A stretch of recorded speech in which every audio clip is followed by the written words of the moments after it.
As a platform, YouTube has witnessed the rise and fall of many of its content creators, including those who were once deemed unkillable giants and others who made their exit far too soon. However, with over 400,000 subscribers, a loyal following of fans, and a very distinct presence, Double4Anime was considered one of the top players in the anime tube lane. For reference, I remember his videos rolling through my feed in waves during his tenure as a major creator on the platform. I may have been a teenager then, but Double4 had such a unique and persistent presence with his constant uploads, wild energy, and even wilder controversies that when it came to anime theories, big announcements, or everyday news, he was everywhere until one day, he wasn't. This is a look into the rise of Double4Anime and his dubious disappearance. You guys ready to make the magic happen? All right, boys. 3, 2.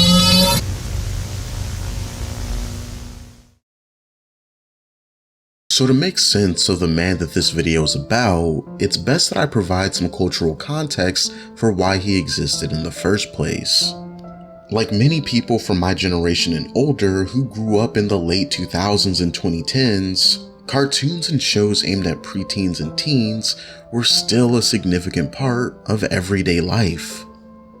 The days of streamers replacing your favorite Disney Channel program hadn't happened yet and were still a few years off. For me, it was normal to come home after school every day and catch an episode of Johnny Test or tune into the newest episode of Ben 10 before watching an episode of iCarly, though I wouldn't have admitted that last part back then.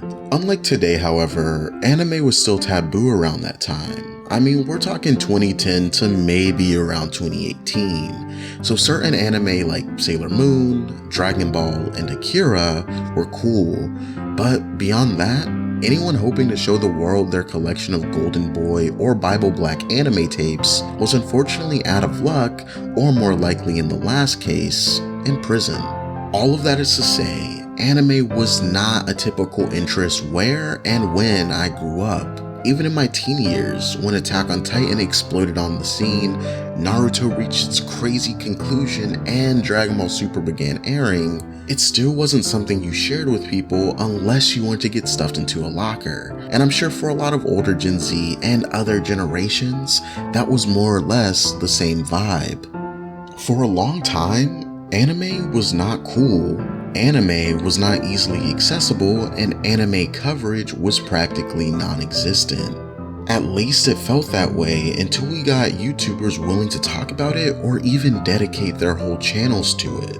All of a sudden, thanks to guys like Gigguk, James Henson, and even some smaller creators from that time like Uber Hikari, all of these folks with their own personal brand of hilarity, craziness, and controversy, did we begin to see a shift in what I will now refer to as the anime community. And this is not even to say that they are in any way the reason why anime became a lot more popular in the West, because I remember when SAO hit the scene, it brought in a lot more casual viewers. I remember when season 1 of Attack on Titan dropped, people tuned in whether they were anime fans beforehand or just getting into the hobby. I think these people had a passion for their hobby that seeped into the cultural zeitgeist over time. Whether it was one person at a time tuning in or a massive surge of viewership that led to more eyes on the medium, either way, people were watching. As for Double4Anime, it seemed that he was more interested in talking about anime, manga, and also the weird moments surrounding his favorites, not to mention sprinkling in his worldviews.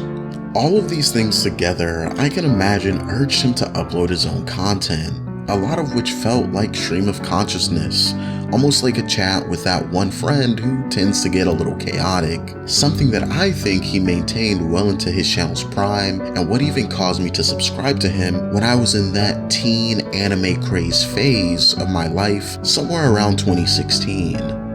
Looking back on his very first video uploaded on June 9th, 2011, one day after joining YouTube, it's clear that there were some growing pains ahead, as there are with any new channel. but a trace of the content creator that Richard Wallace would become was always present. Despite there being no effects, no crazy edits, and essentially just a 14-year-old Double4 talking at the camera about Naruto Shippuden episode 215, you can see how this one breakdown style video would eventually evolve into the content that Double4Anime would eventually be known for.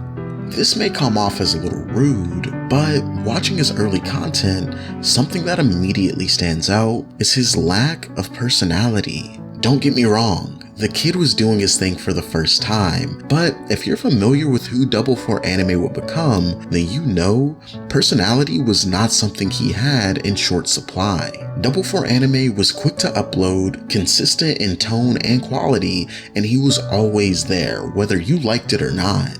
In his subsequent videos, it was that persona we would grow all too familiar with, one that seemed to be quickly emerging and a clear departure from the casual, engaged kid who uploaded his first video hoping to just get a couple views. Alongside his growing persona, Double4Anime's channel would also grow. With his rapid-fire, breathless, high-pitched delivery, Richard would become one of the first major YouTubers to cover anime breaking news and things going on in the community.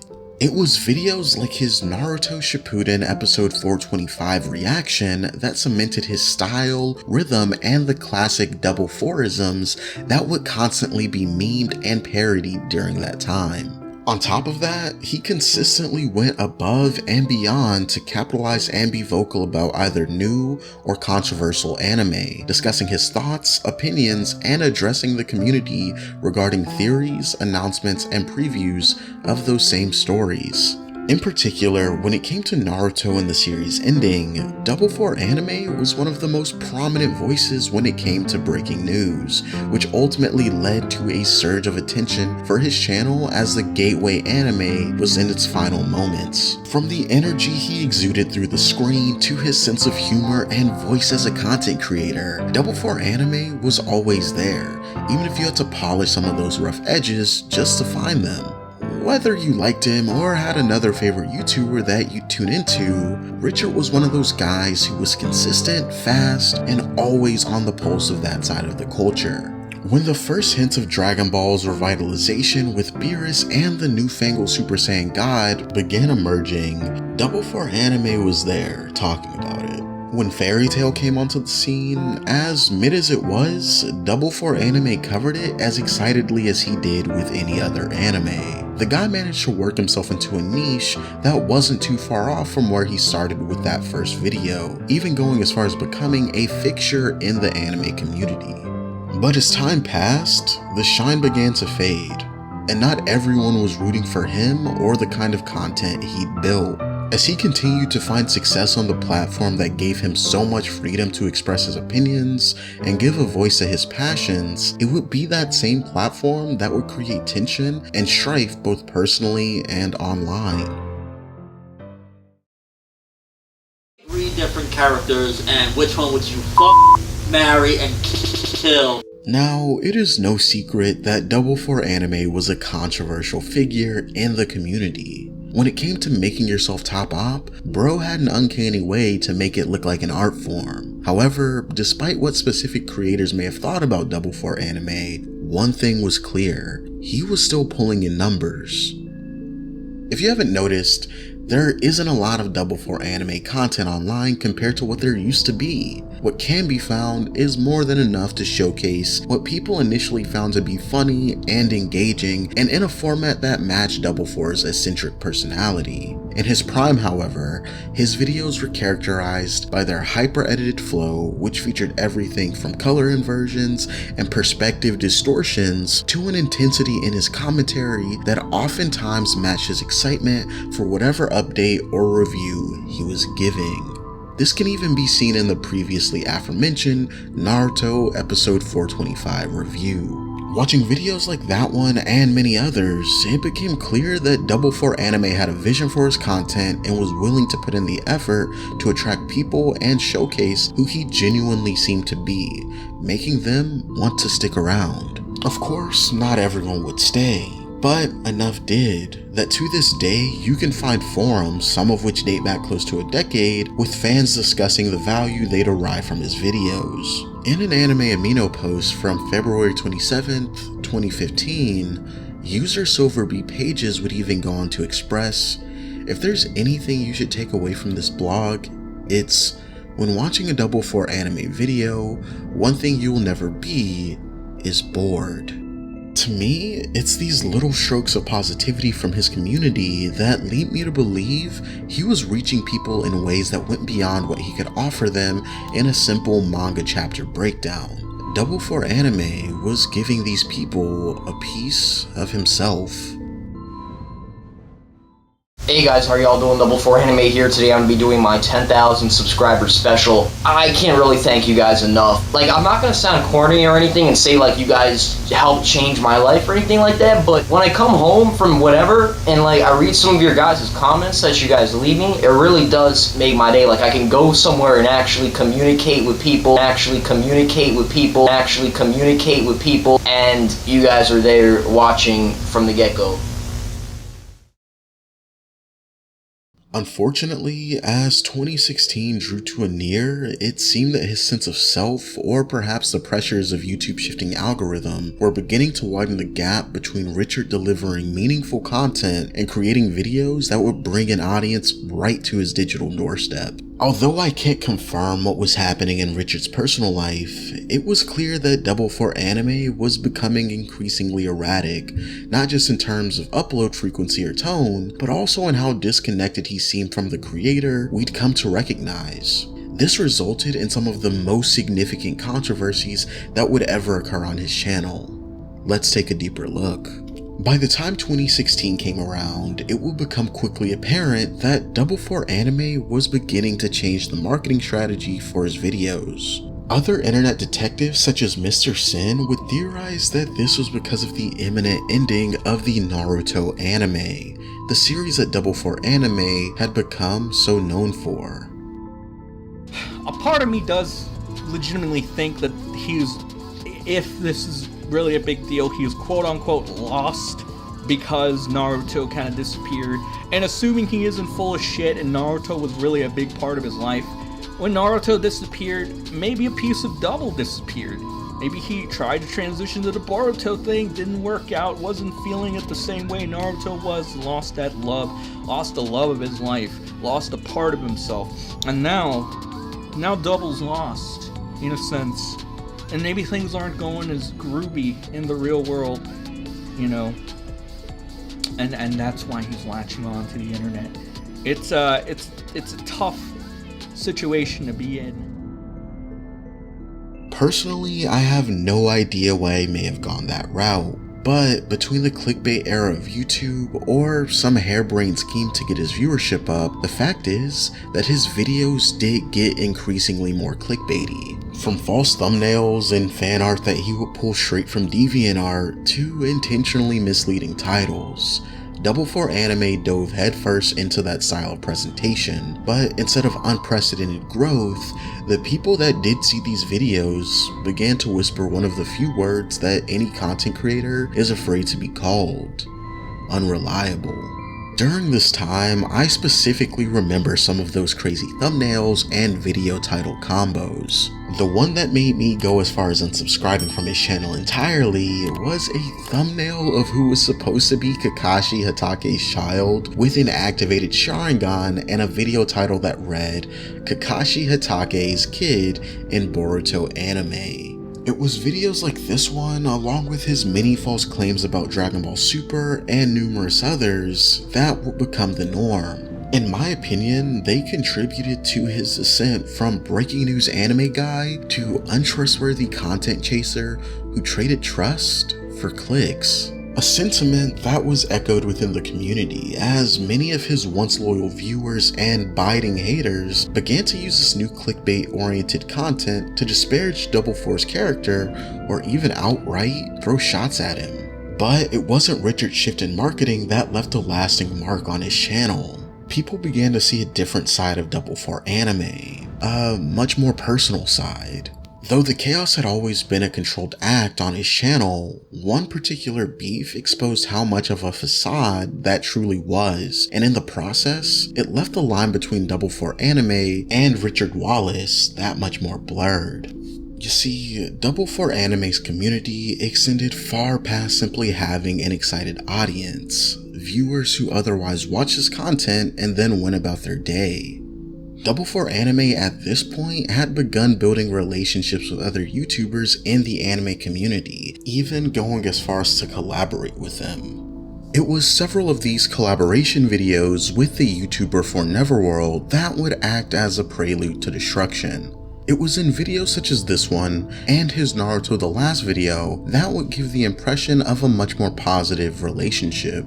Double4Anime was no longer alone. He had found a kindred spirit and someone that he could call friend. The truth was, as time went on, an elaborate web of lies, backstabbing, and manipulation would result in Foreverworld allegedly leaking Richard's sexuality and burning any bridges that had been created with their recent team-ups.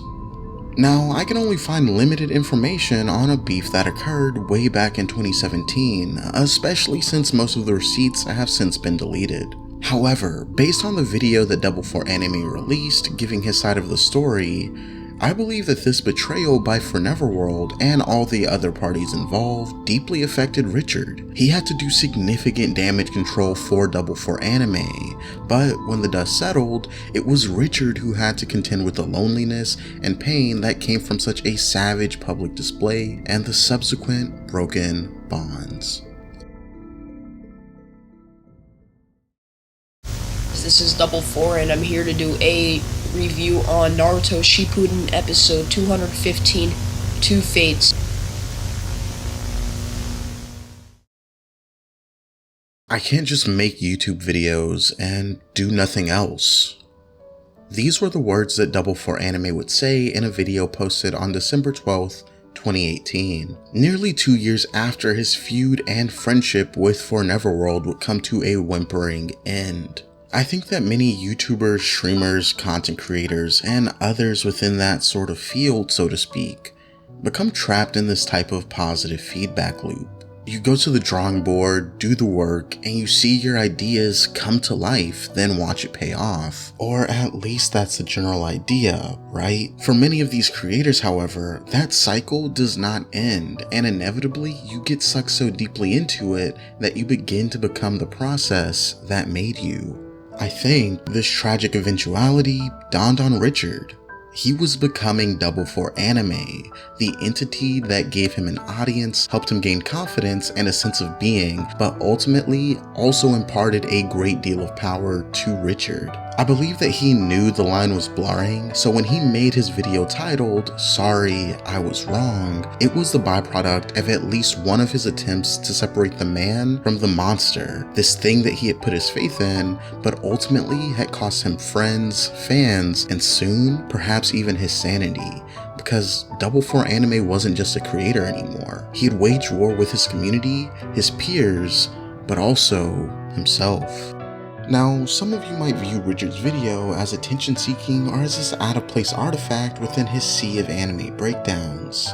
But my theory is that this video was his attempt to redraw the line between him and his internet persona, and the first public indicator on his channel that this was even a battle that was being waged. In the video, Richard describes how after a month of being unplugged, he felt rejuvenated and ready to make videos again. In contrast, before his departure, he explained that his monotonous process was not only burning him out, but also contributing to his declining mental health. Speaking from personal experience, having that sort of wherewithal to know when you are at your limit creatively speaks to a level of maturity and self-care that not many YouTubers have. However, when the dust settles, after you decide to take a step back for your mental health, you have to stick to your guns, at least until you're out of whatever rut that you're in.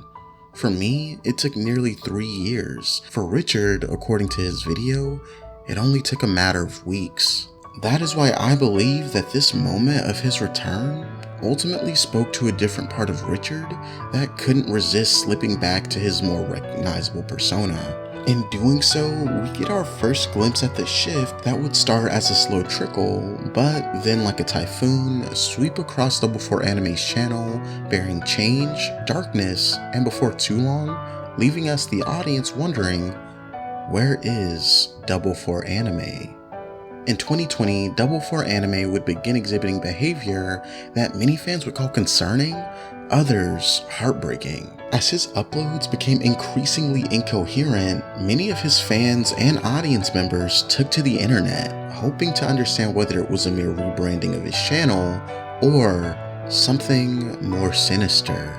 In a Reddit thread from 2020, user Akami_XO said, Double4 is not all there mentally. His channel is still up, and he's posted some pretty odd videos over the past month, most of which were taken down, but he definitely needs help, and I hope he gets it. Alluding to the strange videos that I previously mentioned and suggesting that his bizarre behavior was not only being observed by his fans, but that perhaps he was aware that his videos were becoming unsettling, hence why he began to mass delete them. In another comment on the same thread, user Invader_Dweeb said, "It's really sad in a way. I wasn't a fan or anything like that. I used to watch videos about him in 2016 because of how much of a clown he made himself to look like. Either he's rebranding or something isn't mentally right. My money's on the latter. I mean, I hope he gets help for his mental health and stays away from YouTube." Both of these comments encapsulate the community's feelings on the declining mental health of Double4Anime. It was as if overnight something switched and Richard Wallace had finally lost that battle, the one he had been waging since at least 2018. Now, of course, this is all conjecture on my end, and to be clear, not everyone was unhappy about Double4Anime's sudden decline and eventual disappearance. But to me, this entire situation is a tragic one, and sadly, that wouldn't be the last we'd hear about Richard. On March 24th, 2024, a man was found trespassing in Broward County, Florida. Shortly thereafter, he would be charged with a misdemeanor and have his bond set at $2,000. This man, born on November 6, 1997, and a figure that had once dominated a corner of the anime community, would be none other than Richard Wallace. This is going to be a weird video. Very weird video to make. Where have I been the last month? Foreverworld did indeed leak out my sexuality. Some of you guys linked me a Filthy Frank video basically making fun of us Naruto fans. Hey guys, how are y'all doing? Double4Anime here. Today I'm going to be doing my 10,000 subscriber special. I can't really thank you guys enough. Like, I'm not going to sound corny or anything and say like you guys helped change my life or anything like that. So that was it for this episode. Hope you guys enjoyed. Be back in a week for the next episode.